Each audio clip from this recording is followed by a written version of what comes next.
Hi ಎಲ್ಲರಿಗೂ. ಇವಾಗ ಸಿನಮಿನ್ roll ಅಥವಾ ದಾಲ್ಚಿನ್ನಿ ರೋಲ್ನ ಮನೇಲೇ ಹೇಗೆ ಮಾಡೋದಂತ ಹೇಳ್ಕೊಡ್ತಾ ಇದ್ದೀನಿ.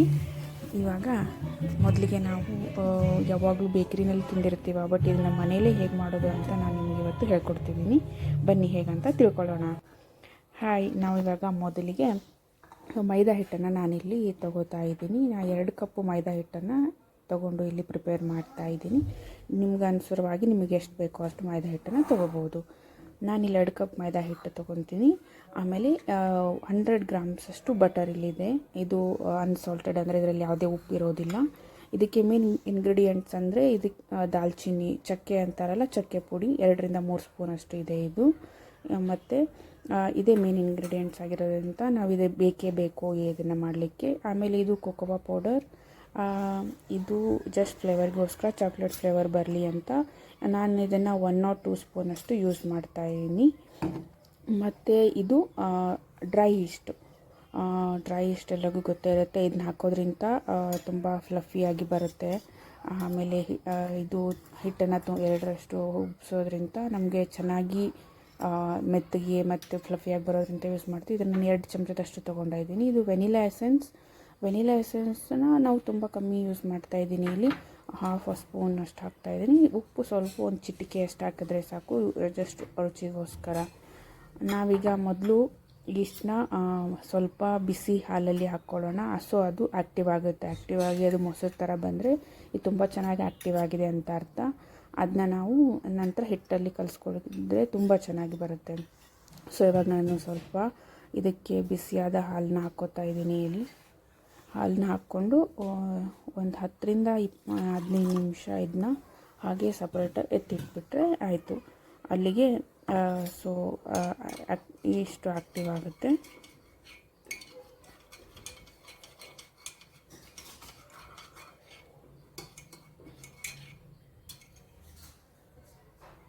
ಬೇಕಿದ್ರೆ ಇನ್ನೊಂದು ಸ್ವಲ್ಪ ಹಾಲು ಕಮ್ಮಿ ಅನಿಸಿದ್ರೆ ನಾನು ಇನ್ನೊಂದು ಸ್ವಲ್ಪ ಹಾಲು ಕೂಡ ನಾನಿಲ್ಲಿ ಆ್ಯಡ್ ಮಾಡ್ತಾಯಿದ್ದೀನಿ. ಸ್ವಲ್ಪ ಹಾಕಿದ್ರೆ ಸಾಕು. 1-2 ಸ್ಪೂನ್ಗೆ 1/4 ಕಪ್ ಅಷ್ಟು ಬಿಸಿ ಹಾಲನ್ನು ಹಾಕಿದ್ರೆ ಸಾಕು.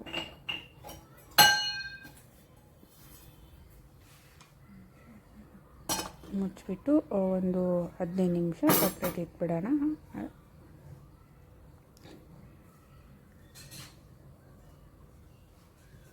ಇವಾಗ ನಾವು ರೋಲ್ಸಿಗೆ ಬೇಸ್ ಹಿಟ್ಟಲ್ಲಿ ಲಟ್ಟಿಸ್ಕೊಳ್ಳೋಕ್ಕೆ ಹಿಟ್ಟನ್ನ ಯೂಸ್ ಮಾಡ್ತಾಯಿದ್ದೀನಿ. 2 ಕಪ್ಪು ಮೈದಾ ತಗೋತಾ ಇದ್ದೀನಿ. 1 ಕಪ್ ಹಾಕಿದ್ದಾಯಿತು. ಇನ್ನೊಂದು ಕಪ್ ಹಾಕೋಣ ಇವಾಗ.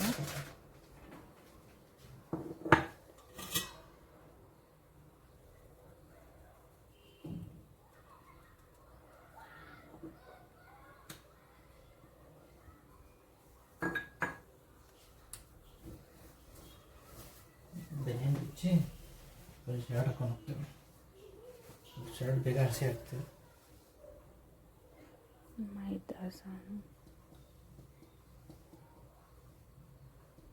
ಮೈದಾ ಎಲ್ಲ ಚೆನ್ನಾಗಿ ಸಾಣಿಸ್ಕೊಂಡಾದ್ಮೇಲೆ ಸ್ವಲ್ಪ ಒಂದು ಚಿಟಿಕೆಯಷ್ಟು ಉಪ್ಪು ಹಾಕ್ಬೋದು. ಮತ್ತು ನಾನಿಲ್ಲಿ ಮೊದಲು ಬೇಕಿಂಗ್ ಪೌಡರ್ನ ಹಾಕ್ತಾಯಿದ್ದೀನಿ. ಇದು ಆಪ್ಷನಲ್, ಅಥವಾ ಸ್ವಲ್ಪ ಒಂದು ಚಿಟಿಕೆ ಅಷ್ಟು ಹಾಕಿದ್ರೆ ಸಾಕು. ಯಾಕಂದರೆ ನಾವು ಆಲ್ರೆಡಿ ಡ್ರೈ ಈಸ್ಟ್ ಹಾಕ್ತಾಯಿದ್ದೀವಿ, ಅದರಿಂದನೇ ಹಿಟ್ಟು ತುಂಬ ಉಬ್ಬುತ್ತೆ. ಇದು ಕೂಡ ಸ್ವಲ್ಪ ಹಾಕಿದ್ರೆ ಇನ್ನೂ ಚೆನ್ನಾಗಿ ಬರುತ್ತೆ ಅಂತ ಇದು ಒಂದು ಅರ್ಧ ಚಮಚ ಅದಷ್ಟು ಬೇಕಿಂಗ್ ಪೌಡರ್ ಹಾಕಿದ್ವಿ. ಚಿಟಿಕೆ ಅಷ್ಟು ಉಪ್ಪು ಹಾಕ್ಕೊಂಡಿದ್ದೀವಿ ಇದಕ್ಕೆ.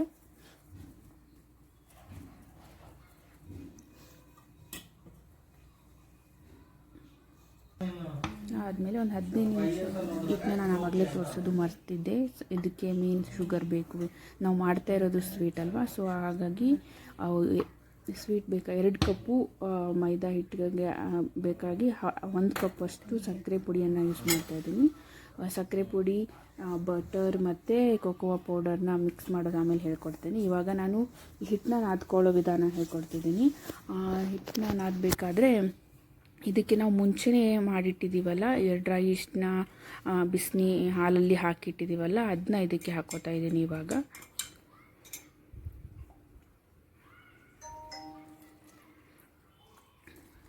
ಹಾಕ್ಕೊಂಡು ತುಂಬ ಮೃದುವಾಗಿ ನೆನೆಸ್ಬೇಕು. ಆ ಥರ ಮೈದಾ ಹಿಟ್ಟಲ್ಲಿ ಸ್ವಲ್ಪ ಕೈನ ಲೂಸಾಗಿ ಅಳಗಾಡ್ತಾ ಮಾಡಬೇಕು. ನಾವು ಯಾವಾಗಲೂ ಚಪಾತಿ ಹಿಟ್ಟು ನಾದೋ ಥರ ಅಥವಾ ರೊಟ್ಟೆಗೆ ಮಾಡೋ ಹಿಟ್ಟು ಥರ ನಾದಿದ್ರೆ ಇದು ತುಂಬ ಗಟ್ಟಿಯಾಗಿಬಿಡುತ್ತೆ ಹಿಟ್ಟು. ಆಮೇಲೆ ರೋಲ್ಸ್ ತಿನ್ನಬೇಕಾದ್ರೆ ಏನು ಗಟ್ಟಿ ಗಟ್ಟಿ ಅಂತ ಅನಿಸುತ್ತೆ. ಹಾಗಾಗಿ ತುಂಬ ಈ ಥರ ನೋಡಿ ನಾನು ಮಾಡ್ತಾ ಇದ್ದೀನಲ್ಲ ಹೀಗೇ ಕಲಿಸ್ತಾ ಹೋಗಬೇಕು.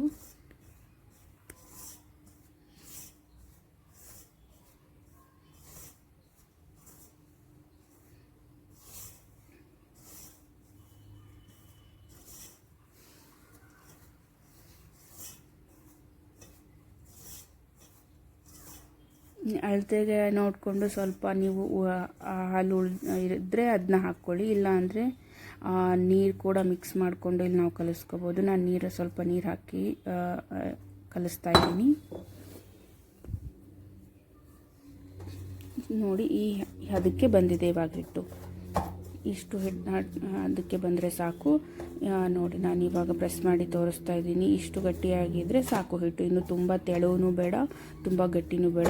ನಾವು ಇದನ್ನ ಇನ್ನೂ 2 ತಾಸು ನೆನೆಲಿಕ್ಕೆ ಬಿಡ್ತೀವಲ್ಲ, ಸೊ ಇದು ಹಿಟ್ಟು ಇನ್ನೂ ತುಂಬ ಮೃದು ಆಗ್ತಾ ಹೋಗುತ್ತೆ. ಸೊ ಇಷ್ಟಿದ್ರೆ ಸಾಕು ನಮಗೆ.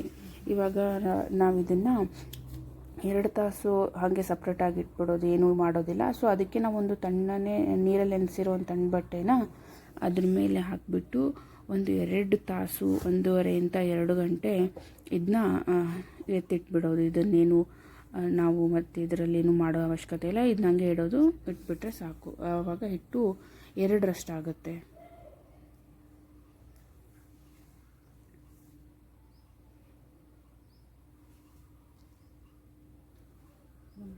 ಇದನ್ನ ಮುಚ್ಚಿಟ್ಟಿದ್ದೀನಿ. ಸೊ ತೆಗಿಯೋ ಅವಶ್ಯಕತೆ ಏನಿಲ್ಲ. ಇವಾಗ ಇದಕ್ಕೆ ನಾವು ಮಧ್ಯೆ ಫಿಲ್ ಮಾಡೋಕ್ಕೆ ನಮಗೆ ಪೇಸ್ಟ್ ಥರ ಬೇಕಲ್ವ, ಅದನ್ನು ಹೇಗೆ ರೆಡಿ ಮಾಡ್ಕೊಳ್ಳೋದು ಅಂತ ನೋಡೋಣ. ಇಲ್ಲಿ ಬಟರ್ ತೊಗೊಂಡಿದ್ದೀನಿ 100 ಗ್ರಾಮ್ಸ್ ಅನ್ಸಾಲ್ಟೆಡ್. ಇದರಲ್ಲಿ ಯಾವುದೇ ಉಪ್ಪಿರಲ್ಲ, ಪ್ಲೇನ್ ಬಟರ್ ಇದು.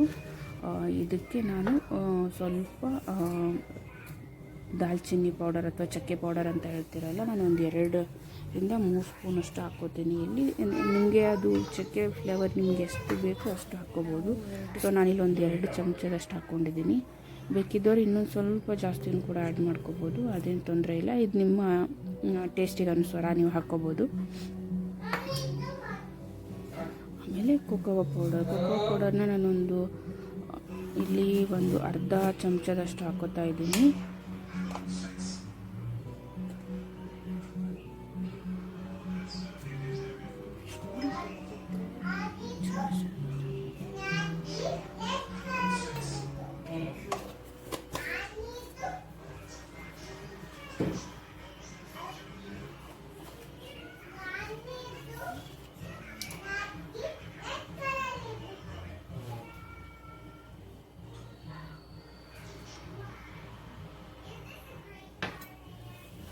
ಸೊ ವೆನಿಲಾ ಎಸೆನ್ಸ್ನ ಒಂದು ಅರ್ಧ ಚಮಚದಷ್ಟು ವೆನಿಲಾ ಎಸೆನ್ಸ್ನ ಹಾಕೋತಾ ಇದ್ದೀನಿ. ಇದನ್ನೆಲ್ಲ ಚೆನ್ನಾಗಿ ಮಿಕ್ಸ್ ಮಾಡ್ಕೋಬೇಕು.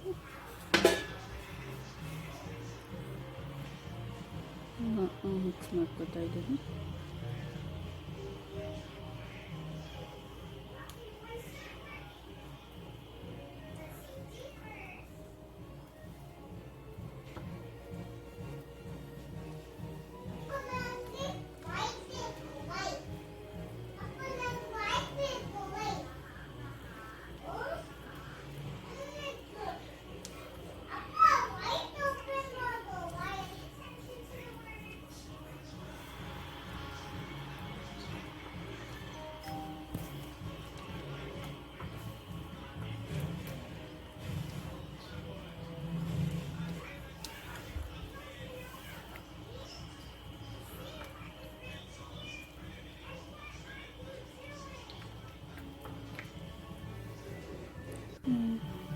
ಇದೆಲ್ಲ ಮಿಕ್ಸ್ ಆದಮೇಲೆ ಇದಕ್ಕೆ ಸುಮಾರು 1 ಕಪ್ಪಷ್ಟು ಸಕ್ಕರೆ ಪುಡಿನ ಮಾಡಿಟ್ಟಿದ್ದೀನಲ್ಲ, ಮುಂಚೆನೇ ಮಾಡಿಟ್ಟಿದ್ದು.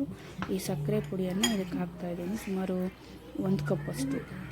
ನಾವು ಯಾವ ಗಾತ್ರದಲ್ಲಿ ಮೈದಾ ಹಿಟ್ಟನ್ನು ತೊಗೊಂಡಿದ್ದೀವಲ್ಲ, ಸೊ ಅದಷ್ಟೇ 1 ಕಪ್ಪಷ್ಟು ಸಕ್ಕರೆನ ಇಲ್ಲಿ ನಾನು ಹಾಕೋತಾ ಇದ್ದೀನಿ.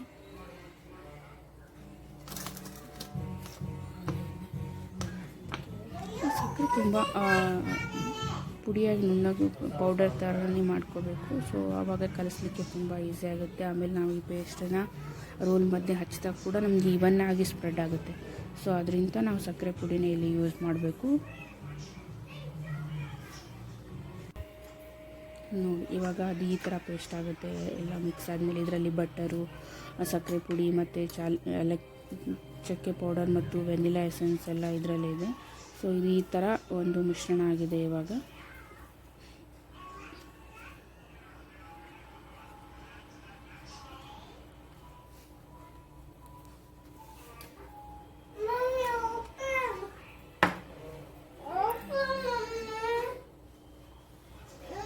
ಇವಾಗ ಮುಂಚೆನೇ 2 ತಾಸು ಹಿಟ್ಟನ್ನು ಎತ್ತಿಟ್ಟಿದ್ವಲ್ಲ, ತಣ್ಣದ ಬಟ್ಟೆ ಹಚ್ಬಿಟ್ಟು.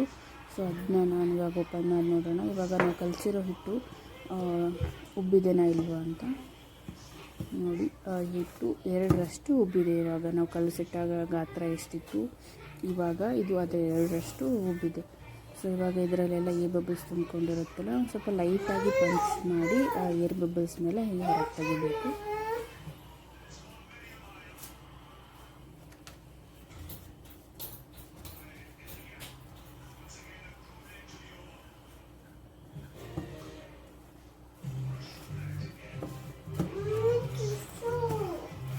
ಮತ್ತೆ ತಿರ್ಗ ಚೆನ್ನಾಗಿ ಮತ್ತೆ ನಾದ್ಕೊಂಡ್ರೆ ಅದು ಮುಂಚೆ ಎಷ್ಟು ಸೈಜ್ ಇತ್ತು ಅದಕ್ಕಿಂತ ಒಂದು ಸ್ವಲ್ಪ ಜಾಸ್ತಿ ಇರುತ್ತೆ, ಬಟ್ ಸೇಮ್ ಸೈಜ್ಗೆ ಬರುತ್ತೆ ಎಲ್ಲವೂ. ಅದರಲ್ಲಿರೋ ವೇವರನ್ನೆಲ್ಲ ತೆಗೆದಾದ್ಮೇಲೆ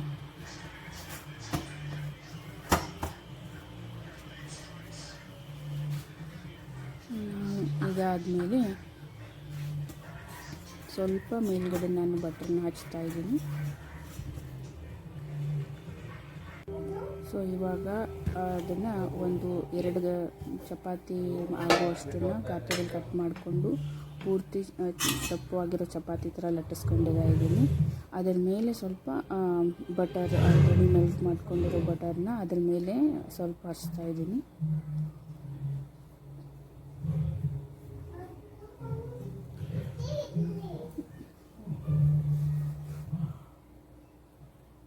ಇದರ ಬೆಣ್ಣೆ ಎಲ್ಲ ಇದ್ರ ಮೇಲೆ ಹಚ್ಚಿದ ಮೇಲೆ ಈವನ್ಲಿ ಸ್ಪ್ರೆಡ್ ಮಾಡಿ. ಸೊ ಇವಾಗ ಪೇಸ್ಟ್ ಇದೆ ಅಲ್ವಾ, ಅದನ್ನು ಇದ್ರ ಮೇಲೆ ಕ್ಲೀನಾಗಿ ಸ್ಪ್ರೆಡ್ ಮಾಡ್ತಾ ಹೋಗ್ತಿದ್ದೀನಿ ನಾನು. ಸೊ ಈ ಥರ ಜಾಮನ್ನ ಸ್ಪ್ರೆಡ್ ಮಾಡ್ತೀವಲ್ಲ ನಾವು ಬ್ರೆಡ್ ಮೇಲೆ, ಅದೇ ಥರ ಇದನ್ನು ಕೂಡ ಸ್ಪ್ರೆಡ್ ಮಾಡ್ತಾ ಹೋಗಬೇಕು.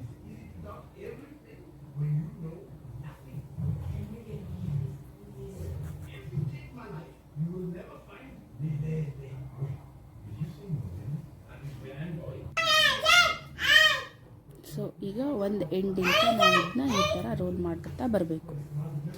ಈ ಥರ ಸುಳ್ಳಿ ಸುತ್ತಾ ಬರ್ತಾ ಬಂದು, ಸೊ ಎಂಡಲ್ಲಿ ಜಾಸ್ತಿ ಇದೆ ಸ್ವಲ್ಪ ಇದನ್ನು ಎತ್ತಿ ತಕ್ಕೊಂಡ್ಬಿಟ್ಟು ಇವಾಗ ಮತ್ತೆ ಎಂಡನ್ನು ಇನ್ನೊಂದು ಕಡೆ ಕಟ್ ಮಾಡ್ತಾಯಿದ್ದೀವಿ. ಇವಾಗ ರೋಲ್ಸ್ ಆಕಾರದಲ್ಲಿ ಕಟ್ ಮಾಡಬೇಕು. ಹಾಗಾಗಿ ಸ್ವಲ್ಪ ಹಂಚ್ಕೊಂಡು ಕಟ್ ಮಾಡೋಣ ಇವಾಗ.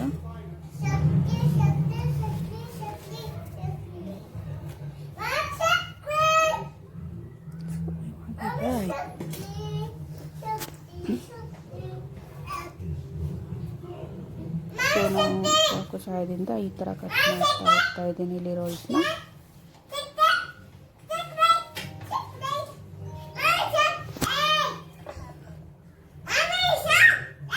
ಇದೆಲ್ಲ ಕಟ್ ಮಾಡಿದಾಗಿದೆ.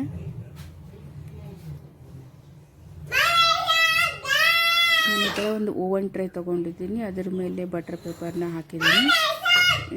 ಸೊ ಬಟರ್ ಪೇಪರ್ ಮೇಲೆ ಇವಾಗ ಇದನ್ನು ಕ್ಲೀನಾಗಿ ಬೇಕ್ ಮಾಡಲಿಕ್ಕೆ ಇಡಬೇಕು. ನಾವು ಒಂದೊಂದನ್ನು ಈ ಥರ ಹಾರಿಜೆಂಟಲ್ ಆಗಿ ಕಟ್ ಮಾಡಿದ್ವಲ್ಲ, ಅಡ್ಡವಾಗಿ ಕಟ್ ಮಾಡಿದ್ದೀವಲ್ಲ, ಅದನ್ನು ಈ ಥರ ಇಡ್ತಾ ಇದ್ದೀನಿ ಓವನ್ ಟ್ರೇ ಮೇಲೆ. ಸೊ ಕ್ಲೀನಾಗಿ ಎಲ್ಲ ಕಡೆಯಿಂದನೂ ಬೇಕಾಗಲಿ ಅಂತ ಈ ಥರ ಇಡ್ತಾ ಇದ್ದೀನಿ.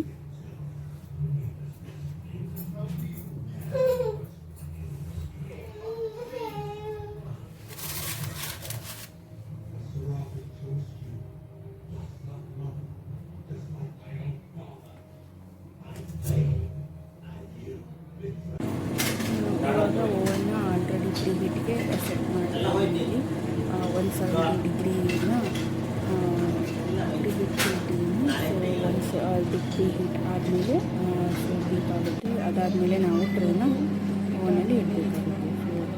ಸೊ ಇವಾಗ ಪ್ರೀ ಹೀಟ್ ಆದಮೇಲೆ ಓವನ್ ತಾನಾಗಿ ಆಫ್ ಆಗುತ್ತೆ. ಸೊ ಅಲ್ಲಿ ಟೈಮ್ ಕೂಡ ಏನು ಕಮ್ಮಿ ಆಗೋದಿಲ್ಲ. ಸೊ ಅದೇ ಟೈಮ್ಗೆ ಸ್ಟಾಪ್ ಆಗಿರುತ್ತೆ. ಸೊ ಪ್ರೀ ಹೀಟ್ ಆಗಿದೆ ಅಂತ ಅರ್ಥ. ಸೊ ನಾನಿವಾಗ ಓವನಲ್ಲಿ ಇದನ್ನ ಇಡ್ತೀನಿ.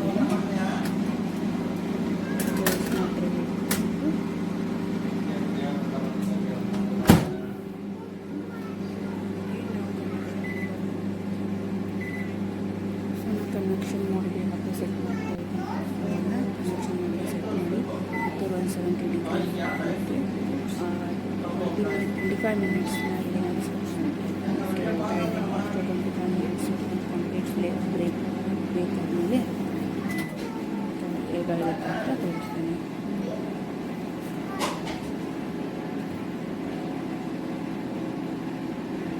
ಸೊ ಇವಾಗ ಬೇಕಾಗ್ತಾ ಇದೆ ಇಲ್ಲಿ.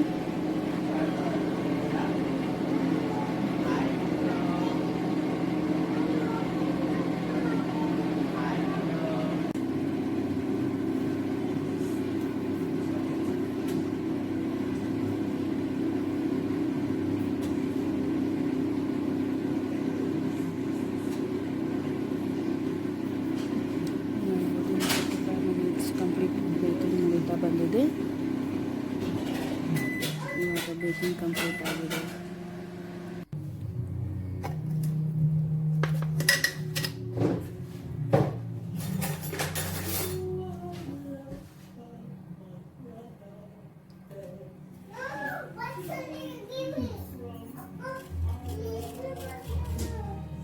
ಈ ಥರ ಇದ್ರ ಮೇಲೆ ಸಕ್ಕರೆ ಪುಡಿಯನ್ನು ಹಾಕೋತಾ ಇದ್ದೀನಿ ಟೇಸ್ಟ್ ಚೆನ್ನಾಗಿ ಕೊಡಲಿ ಅಂತ. ಸೊ ಇದು ಗಾರ್ನಿಷಿಂಗೋಸ್ಕರ ಮಾಡ್ತಾ ಇರೋದು. ಬೇಕಿದ್ದರೆ ಹಾಗೇ ತಿನ್ಬೋದು. ಮತ್ತು ನಾನು ಇದ್ರ ಮೇಲ್ಗಡೆ ಸ್ವಲ್ಪ ಹನಿ ಕೂಡ ಆ್ಯಡ್ ಮಾಡ್ತಾ ಇದ್ದೀನಿ. ಸೊ ಇದು ಕೂಡ ಚೆನ್ನಾಗಿ ಟೇಸ್ಟ್ ಕೊಡುತ್ತೆ. ನೋಡಿ ಎಷ್ಟು ಚೆನ್ನಾಗಿದೆ. ಸೊ ತುಂಬ ಸಾಫ್ಟ್ ಆಗಿದೆ. ಟೇಸ್ಟ್ ಕೂಡ ತುಂಬ ಚೆನ್ನಾಗಿರುತ್ತೆ. ಇದು ಒಂದ್ಸಲ ನೀವು ಮನೇಲಿ ಟ್ರೈ ಮಾಡಿ ನೋಡಿ. ಬೇಕ್ರಿನಲ್ಲಿ ಅಲ್ಲಿ ತಿನ್ನೋಕ್ಕಿಂತ ಮನೇಲೇ ಮಾಡ್ಕೊತಿದ್ರೆ ತುಂಬ ಚೆನ್ನಾಗಿರುತ್ತೆ. ಸೊ ನೀವು ಕೂಡ ಮನೆಯಲ್ಲಿ ಟ್ರೈ ಮಾಡಿದ್ದೀರಿ ಹೇಗಿದೆ ಅಂತ. ಇಷ್ಟ ಆದರೆ ಲೈಕ್ ಮತ್ತು ಸಬ್ಸ್ಕ್ರೈಬ್ ಮಾಡಿ.